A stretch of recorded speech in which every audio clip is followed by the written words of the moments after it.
Good evening, and welcome to tonight's very special Starlink launch. Falcon 9 is currently awaiting liftoff just under 16 minutes from now from Space Launch Complex 40 at Cape Canaveral Space Force Station in Florida. Hi, everyone. My name is Ronnie Foreman, and I'm a senior sales manager here at SpaceX. And my name is Zachary Lupin. I'm an avionics supply chain engineer. Today, we're live with a special edition Starlink broadcast. This is SpaceX's first ever mission with a drone ship landing off the coast of the Bahamas. This new landing site allows us to launch into optimal trajectories from Florida, maximizing Falcon 9's performance. Landing off the coast of the Bahamas will help us continue to launch to unique orbits, including for our upcoming From-2 mission, which is set to be the first human spaceflight mission in history to orbit directly over the poles, and the first SpaceX mission to conduct human exploration of the Earth's polar regions from space. The new landing location also provides alternative recovery options during the winter, when weather can pose some challenges. Now, Starlink is the world's first and largest satellite constellation using a low Earth orbit to deliver broadband internet capable of supporting streaming, online gaming, video calls, and more. Starlink delivers high-speed, low-latency internet to more than 121 countries, territories, and other markets with over 4.8 million customers and counting, bringing access to many underserved and remote areas around the world. Now, today's mission is our 15th Starlink launch of the year, and will deliver 23 satellites to our ever-growing constellation. This launch also marks SpaceX's 449th overall Falcon launch and 21st Falcon launch of 2025. Which is wild. And the good news is that we are on track for another successful launch today. Both the range and vehicle are currently green, and we're tracking an on-time liftoff of 6:21 p.m. Eastern. But if for any reason we are unable to launch today, we do have a backup opportunity available tomorrow at around the same time. Today, we are tracking less than a 5% chance of violation at our target T0 time. So while our countdown continues, let's meet today's Falcon 9 rocket. Now, Falcon 9 is a two-stage rocket known for its safe, reliable, and cost-effective access to space. It's also the first and currently the only orbital-class rocket that's capable of reflight. Now, starting at the very top of the vehicle is the payload fairing, which is a protective shell that encases the payload or satellite that's being sent to space. Those fairings are made of a carbon composite material and have a 17-foot diameter, which creates the space to accommodate your average-sized fire truck. Now, the fairing made up of two halves will separate and jettison away from the vehicle, exposing the payload once Falcon 9 reaches the vacuum of space. And both payload fairing halves supporting tonight's mission are flight-proven, with one half flying for its 22nd time and the other flying for its 14th. Continuing down the vehicle, we have the second stage. The second stage is powered by a single Merlin vacuum engine, or MVAC for short, which is optimized to perform in the vacuum of space. After stage separation, the MVAC engine will ignite and carry today's payloads to their final orbit. The second stage is connected to Falcon 9, the Falcon 9 first stage by the black composite inner stage, which houses the MVAC engine and the system that decouples the two stages during stage separation. And below that is the first stage, which is powered by 9 Merlin engines. Those 9 Merlin engines provide the initial thrust to lift Falcon 9 off of the ground through the lower, thicker portion of the atmosphere. And there are 8 engines arranged around one center engine, and all of them are collectively held together in place by a structure that we call the octaweb. Now, each of these Merlin 1D engines delivers about 190,000 pounds of thrust at sea level, which gives Falcon 9 a combined 1.7 million pounds of thrust at liftoff. After stage separation, stage 1, which we'll also call the booster today, will return to Earth for recovery and reuse on a future mission, using a combination of those Merlin sea level engines and the 4 titanium grid fins located near the top of the booster, which will guide the vehicle during its reentry and landing. The Falcon 9's first stage is also equipped with 4 landing legs that deploy just before landing and allow for that vertical touchdown on a drone ship or landing pad. And for today's mission, we've got live views from our drone ship, Just Read the Instructions, which is currently stationed off the coast of the Bahamas near a district known as the Exumas, a group of over 365 islands and keys. Now, both the weather and the vehicle continue to look good for today's launch. During re-entry, when the booster slows down from supersonic speeds, people in the immediate area may hear a brief double clap of thunder-like sound, known as a sonic boom. Similar sonic booms like this were heard during the return and landing of NASA's space shuttle, and famously occur following a Falcon Heavy launch when 2 boosters return at the same time to the launch site in Cape Canaveral. Now, sonic booms like these are one of the hallmarks of reusable systems like Falcon. Here's what some of those booster returns have looked and sounded like on previous missions. I know a lot of people will be excited when they hear the sonic boom. And these are going to provide quite a show because you're going to hear those sonic booms.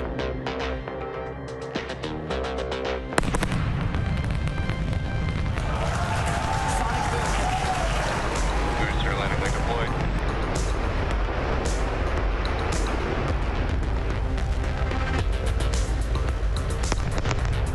That sonic boom is great for us. That thunderclap broke the sound barrier.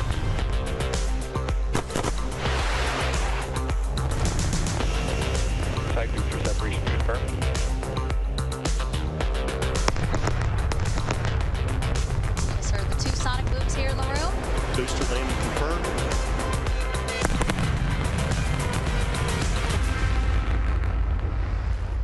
As we mentioned at the top of today's show, today is the first ever planned drone ship landing off the coast of the Bahamas. In fact, it's the first ever international landing of a rocket booster. One of the primary benefits of opening up additional landing options is that it allows us to maximize Falcon 9's performance. Now, SpaceX worked with the Bahamian government to establish the new landing profile for this mission. And they took into account Falcon 9's unprecedented launch cadence, safety, and reliability, and were all crucial elements in helping to establish this new landing zone for Falcon. Now, the Bahamas and SpaceX are also working together to enhance local STEM-related education to help inspire the next generation of students. SpaceX's Vice President of Launch, Kiko Donchev, met with the Deputy Prime Minister of the Bahamas and Minister of Tourism, Investments, and Aviation and delegates during a recent visit to SpaceX in Florida to talk about all of this in depth. Here's a small part of that conversation.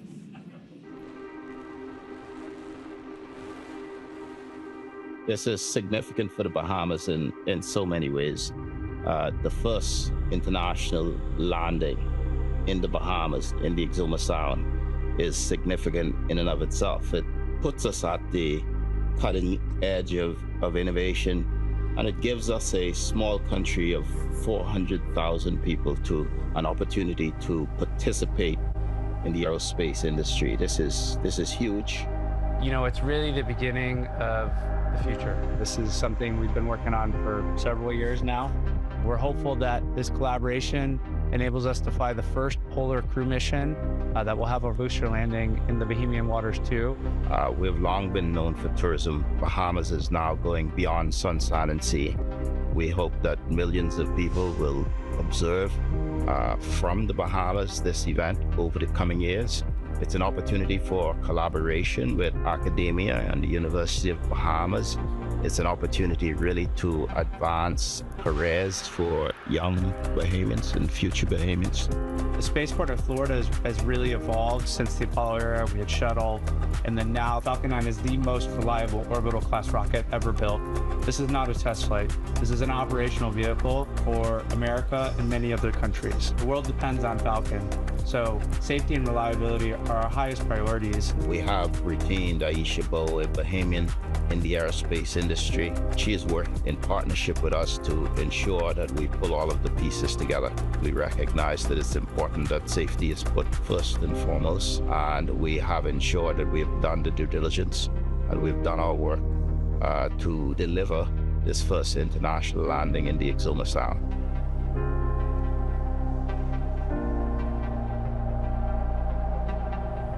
I am just amazed by the international collaboration that went into helping us take this booster from Florida to the Bahamas today. Speaking of which, Florida has been the epicenter of U.S. spaceflight since the 1950s. That's absolutely right, Ronnie. The Space Coast has been the launch pad for some of humanity's greatest spaceflight achievements. In the early 1960s, NASA established the beginnings of the Kennedy Space Center. And in 1961, Alan Shepard became the first American in space, lifting off from Cape Canaveral's Launch Complex 5, the first human spaceflight of Project Mercury. Things really heated up. RP1 load is complete. Confirmation there that we have RP1 load completion on board Falcon 9. Things really heated up in the 1960s, which saw Florida become the heart of the space race. In 1969, Apollo 11 Saturn V roared off from Pad 39A, sending the first humans to walk on the moon. 5 more moon landings followed, cementing Florida's role in space exploration. The Space Shuttle era launched in 1981 with Columbia, pioneering reusable spacecraft and building the International Space Station. And over the next 30 years, 135 space shuttle missions lifted off from Florida. And today, the Space Coast continues to be the home of the busiest spaceport in the world. SpaceX's very first Falcon 9 launch lifted off from Space Launch Complex 40 at Cape Canaveral in June of 2010, following the final launch of the Titan IV rocket family from the Cape almost 5 years earlier. A few years after that, we launched CRS-10 in 2017, the first Falcon 9 mission from historic Launch Complex 39A at Kennedy Space Center. The first launch from Pad 39A since STS-135, and the final flight of the Space Shuttle program with Atlantis in July of 2011. Just 3 years later, the first commercial human spaceflight mission, Demo 2, launched from the Launch Complex 39A pad in May of 2020. And now history is being made once again, with a rocket launching from Florida. Falcon 9 tanks are pressing for strong back retract. Confirmation there that Mission Control is prepping for strong back retract as we prepare for this landing in the Bahamas. This is also SpaceX's 21st launch of 2025. And as we mentioned, just a few weeks from now, we'll be launching our first human spaceflight mission to a polar orbit from 2. And there's the crew at the Booster Monument during a training exercise here in Hawthorne, California. And there is so much more history to be made with SpaceX supporting NASA and its Artemis program to return humans to the moon. There's confirmation that strong back retract has started. We're also, of course, targeting launches to low Earth orbit, the space station, deep space, the moon, and of course, Mars. Absolutely, Ronnie. I am super excited for what's to come, and the future looks very, very bright. So right now, we are just about T-minus 4 minutes and 10 seconds away from liftoff, and we're already hearing some great call-outs from Mission Control. We know the Transporter Erector, or the TE for short, is currently preparing for retract. And right now, we've got a great view of the clamp arms just around the base of the payload fairing, opening up and preparing for that TE retraction. The TE is a large trussed structure that you currently see just to the left of the rocket. And right now, it's preparing to retract just about 2 degrees away from the rocket in preparation for full retraction ahead of liftoff. Now, the TE is also equipped with umbilicals or flexible lines that are used to route the vehicle's fluid, power, and telemetry from the ground systems to the rocket and payload until Falcon 9 switches to internal power and clears the pad. You may also hear the TE referred to as the strong back from the launch team, and it definitely does a heavy lifting, a lot of work leading up to launch. Yeah, no kidding. At this point in the countdown, both the first and second stage are nearly fully loaded with 1 million pounds of rocket-grade kerosene fuel and liquid oxygen. Both the first and second stages should finish propellant loading about a minute apart from each other. And we are tracking that first stage call out here in just a couple seconds.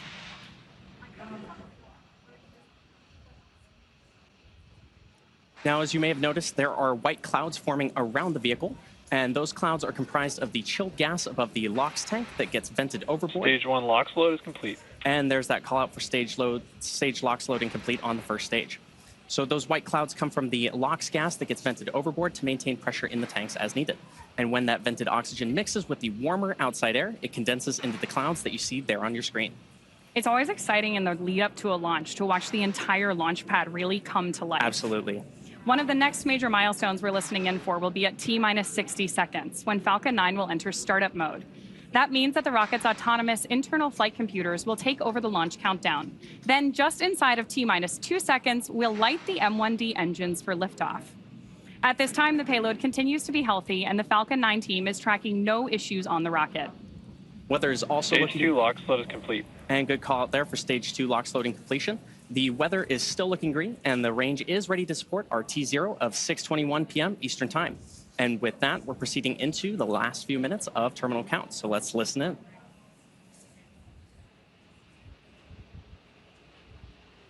One of the next visual milestones we're likely to see is going to be the TE LOX line venting. It actually looks like it may have started there on your screen because we're seeing those white clouds of liquid oxygen start to form around the vehicle and get a little bit bigger. Of course, this is totally normal and something that we count on as part of our gas closeouts, which we just heard announced by Mission Control. Now, coming up in just about 20 seconds from now, we should hear that call out for Falcon 9 being in startup, which will mean the vehicle's flight computers will have taken over the launch count. And at the T-minus 45 second mark, we should hear the launch director give that final go, no-go for launch.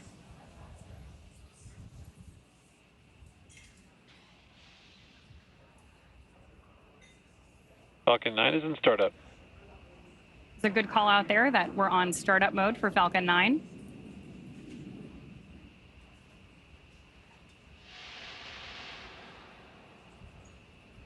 Launch director, go for launch.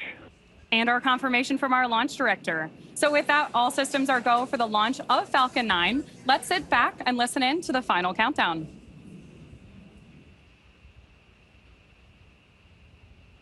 T-minus 30 seconds.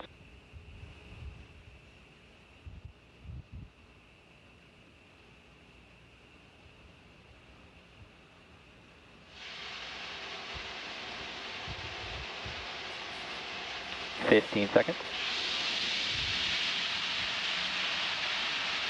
T-minus 10, 9, 8, 7, 6, 5, 4, 3, 2, 1. Ignition. Engines full power. And liftoff. Go Falcon. Go Starlink.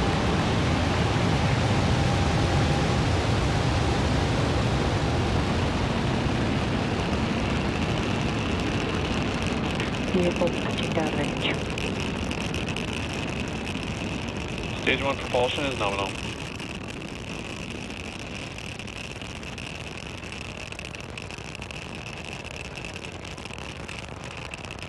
At T plus 30 seconds and counting, Falcon 9 has successfully lifted off from Space Launch Complex 40 at Cape Canaveral Space Force Station.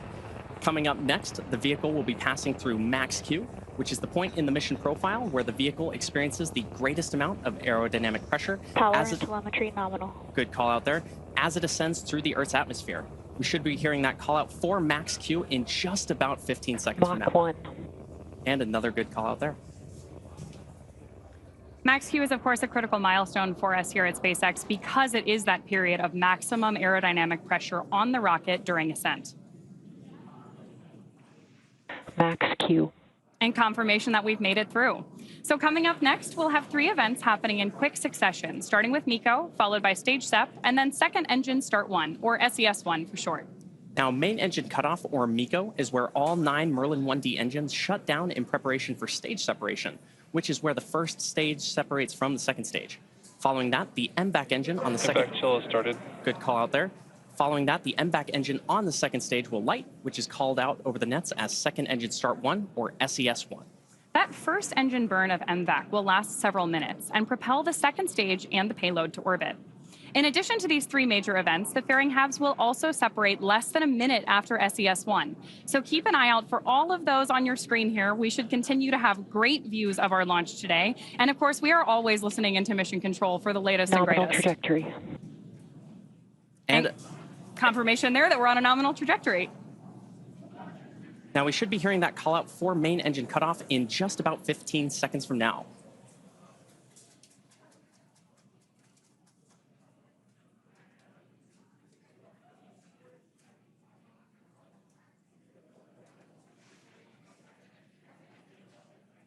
Main engine cutoff.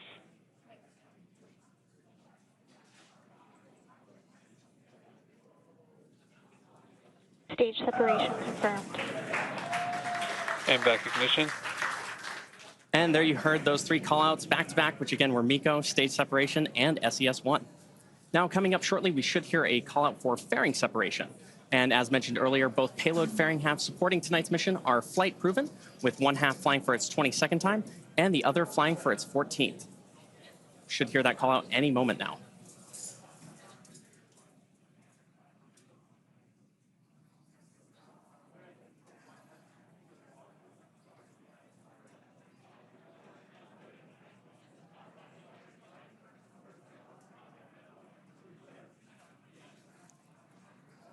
Great views there that we have confirmation of fairing separation. Separation confirmed. And the call out for mission control. We will, of course, be attempting to retrieve these fairing halves again today once they fall back to Earth with our recovery vessel, Bob. Now, at T plus 3 minutes and 40 seconds into today's mission, the next major milestone coming up just under 3 minutes from now will be the entry burn of the Falcon 9 booster as it continues on its journey towards our drone ship, which is currently stationed in the Bahamas. To start the entry burn on board Stage 1, we will relight 3 of the M1D engines at the bottom of the first stage, which is similar to pumping the brakes on your car. What we're doing is slowing down the vehicle as it passes back into the Earth's atmosphere. We need to slow down to reduce re-entry forces, which helps us to recover and reuse that first stage. Now, during that entry burn, Falcon 9 is decelerating by firing its Merlin engines, but it's still moving incredibly fast. And this causes the vehicle to fly through Merlin's exhaust gases, also known as the rocket's plume, which deposits a layer of soot onto the vehicle's surface or skin. That soot comes from the carbon-based fuel that Falcon 9 uses, and with each flight, the soot builds up a little more on the outside of the vehicle.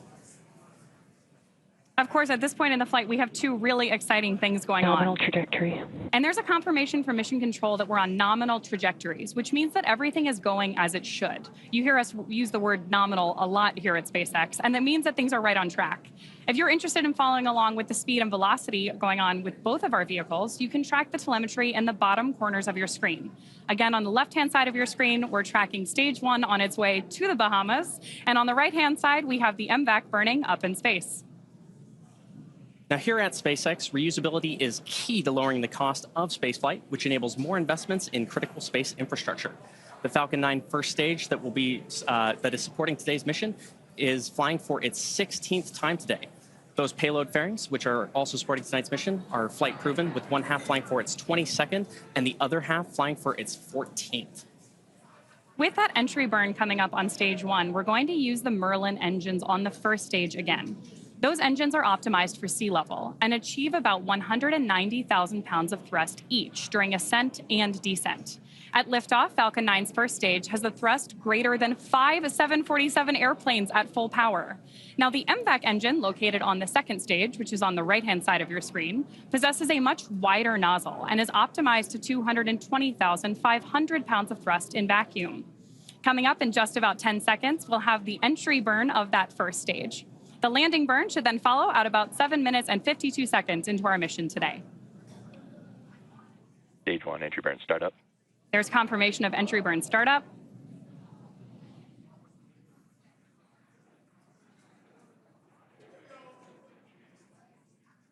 Expecting out 10 more seconds on this burn.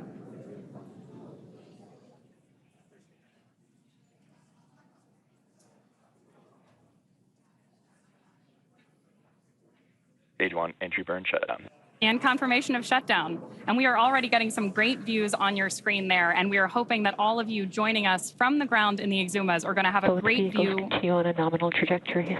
Great view of landing too. And there's another call out that everything is headed in the right direction. Now, coming up in just about a minute from now, we should hear that Stage call. 1 FTS has saved. Another good call out there. In about a minute from now, we should hear that call out for landing bird startup on the Falcon 9 first stage, which, as a reminder, is on the left-hand side of your screen. We're also getting great views of those titanium grid fins that are helping to steer the booster on its way back to Earth. Now, this landing burn will be the final burn of the booster as it descends back to Earth. And as a reminder, it'll be... Stage 2 FTS has saved. Another good call out there. As a reminder, it'll be doing this for the 16th time today. Stage 1, transonic. And good call out there that stage 1, the booster on the left-hand side of your screen, is now transonic.